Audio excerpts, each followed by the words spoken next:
Hi friends, welcome back to my channel. ಇವತ್ತಿನ special paneer butter masala ಗ್ರೇವಿನ ಯಾವ ರೀತಿ ಮಾಡೋದು ಅಂತ ತೋರಿಸ್ತಾ ಇದ್ದೀನಿ. ಅದಕ್ಕೂ ಮುಂಚೆ ಯಾರೆಲ್ಲ ಹೊಸ ಚಾನಲ್ ನೋಡ್ತಾ ಇದ್ರೆ ಪ್ಲೀಸ್ ಸಬ್ಸ್ಕ್ರೈಬ್ ಮಾಡಿಕೊಂಡು ಸಪೋರ್ಟ್ ಮಾಡಿ. ಮೊದಲಿಗೆ ಒಂದು ಪ್ಯಾನ್ಗೆ 2 ಟೇಬಲ್ ಸ್ಪೂನ್ ಅಷ್ಟು ಎಣ್ಣೆನ ಹಾಕ್ಕೊಂಡಿದ್ದೀನಿ. ಎಣ್ಣೆ ಬಿಸಿ ಆದಮೇಲೆ 2 ಏಲಕ್ಕಿ, 2 ಲವಂಗ, 1 ಪೀಸ್ ಅಷ್ಟು ಚಕ್ಕೆನ ಸೇರಿಸ್ಕೊಂಡಿದ್ದೀನಿ. ಇದಕ್ಕೆ ಇವಾಗ 2 ದಪ್ಪ ಗಾತ್ರದ ಈರುಳ್ಳಿನ ಸ್ಲೈಸಾಗಿ ಕಟ್ ಮಾಡಿಬಿಟ್ಟು ಹಾಕ್ಕೊಳ್ತಾ ಇದ್ದೀನಿ. ಈರುಳ್ಳಿ ಸ್ವಲ್ಪ ಟ್ರಾನ್ಸ್ಪರೆಂಟ್ ಆಗೋವರೆಗೂ ಫ್ರೈ ಮಾಡ್ಕೊಳ್ಳೋಣ. ನಂತರ 2 ದಪ್ಪ ಗಾತ್ರದ ಟೊಮೊಟೊನ ಕಟ್ ಮಾಡಿಬಿಟ್ಟು ಸೇರಿಸ್ಕೊಳ್ತಾ ಇದ್ದೀನಿ.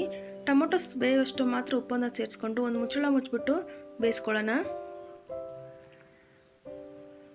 ನೋಡ್ಬೋದು, ಟೊಮೊಟೊ ಫುಲ್ ಸಾಫ್ಟಾಗಿ ಬೆಂದಿದೆ.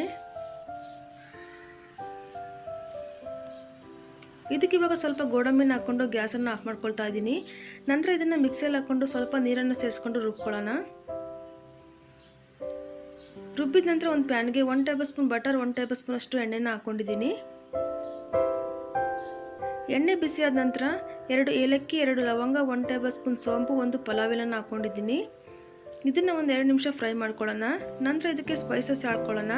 1 ಟೇಬಲ್ ಸ್ಪೂನ್ ಧನಿಯಾ ಪೌಡರ್, 1 ಟೇಬಲ್ ಸ್ಪೂನ್ ಖಾರದ ಪುಡಿ, ಅರ್ಧ ಟೇಬಲ್ ಸ್ಪೂನ್ ಅಷ್ಟು ಟರ್ಮರಿಕ್ ಪೌಡರ್, 1 ಟೇಬಲ್ ಸ್ಪೂನ್ ಗರಂ ಮಸಾಲನ ಹಾಕ್ಕೊಂಡಿದ್ದೀನಿ. ಗ್ಯಾಸನ್ನು ಲೋ ಫ್ಲೇಮಲ್ಲಿ ಇಟ್ಕೊಂಡು ಒಂದು 2 ನಿಮಿಷ ಫ್ರೈ ಮಾಡ್ಕೊಳ್ಳೋಣ.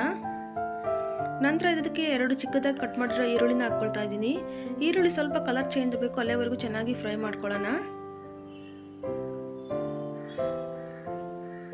ಈರುಳ್ಳಿ ಚೆನ್ನಾಗಿ ಫ್ರೈ ಆದ ನಂತರ ಇದಕ್ಕೆ ರುಬ್ಬಿದ ಮಸಾಲನ ಹಾಕ್ಕೊಳ್ಳೋಣ.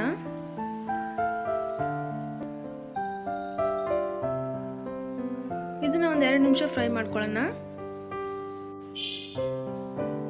ಮಸಾಲೆ ಎಲ್ಲ ಚೆನ್ನಾಗಿ ಫ್ರೈ ಆಗಿದೆ. ಇದಕ್ಕೆ ಇವಾಗ ಉಳಿದಿರೋ ಮಸಾಲೆಗೆ ಸ್ವಲ್ಪ ನೀರನ್ನು ಸೇರಿಸ್ಕೊಂಡು ಹಾಕ್ಕೊಳ್ತಾ ಇದ್ದೀನಿ. ಚೆನ್ನಾಗಿ ಒಂದ್ಸಲ ಮಿಕ್ಸ್ ಮಾಡಿಬಿಟ್ಟು ರುಚಿಗೆ ಎಷ್ಟು ಬೇಕೋ ಅಷ್ಟು ಉಪ್ಪನ್ನು ಸೇರಿಸ್ಕೊಂಡು ಒಂದು ಕುದಿ ಬರೋವರೆಗೂ ಕುದಿಸ್ಕೊಳ್ಳೋಣ. ನೋಡಿ, ಚೆನ್ನಾಗಿ ಕುದೀತಾ ಇದೆ. ಇದು ಇವಾಗ ಪನ್ನೀರನ್ನು ಸ್ಲೈಸಾಗಿ ಕಟ್ ಮಾಡಿಬಿಟ್ಟು ಸೇರಿಸ್ಕೊಳ್ತಾ ಇದ್ದೀನಿ. ಚೆನ್ನಾಗಿ ಒಂದ್ಸಲ ಮಿಕ್ಸ್ ಮಾಡಿಬಿಟ್ಟು ಒಂದು ಮುಚ್ಚಳ ಮುಚ್ಚಿಬಿಟ್ಟು ಒಂದು 2 ನಿಮಿಷ ಬೇಯಿಸ್ಕೊಳ್ಳೋಣ. ಜಾಸ್ತಿ ಕುದಿಸೋ ಅವಶ್ಯಕತೆ ಇಲ್ಲ. ನೋಡಿ, ಒಂದು 2 ನಿಮಿಷ ಆದ್ಮೇಲೆ ಓಪನ್ ಮಾಡ್ತಾ ಇದ್ದೀನಿ. ಲಾಸ್ಟಲ್ಲಿ ಸ್ವಲ್ಪ ಕೊತ್ತಂಬರಿ ಸೊಪ್ಪು, ಸ್ವಲ್ಪ ಕಸೂರಿ ಮೆಥಿನ ಹಾಕ್ಕೊಳ್ತಾ ಇದ್ದೀನಿ. ನೋಡ್ಬೋದು, ರುಚಿಯಾದ ಪನ್ನೀರ್ ಬಟರ್ ಮಸಾಲ ರೆಡಿ ಆಯಿತು.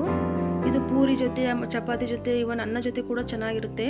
ಮನೇಲಿ ಒಂದ್ಸಲ ಟ್ರೈ ಮಾಡಿ ಹೇಗಿತ್ತು ಅಂತ ಕಮೆಂಟಲ್ಲಿ ತಿಳಿಸಿ.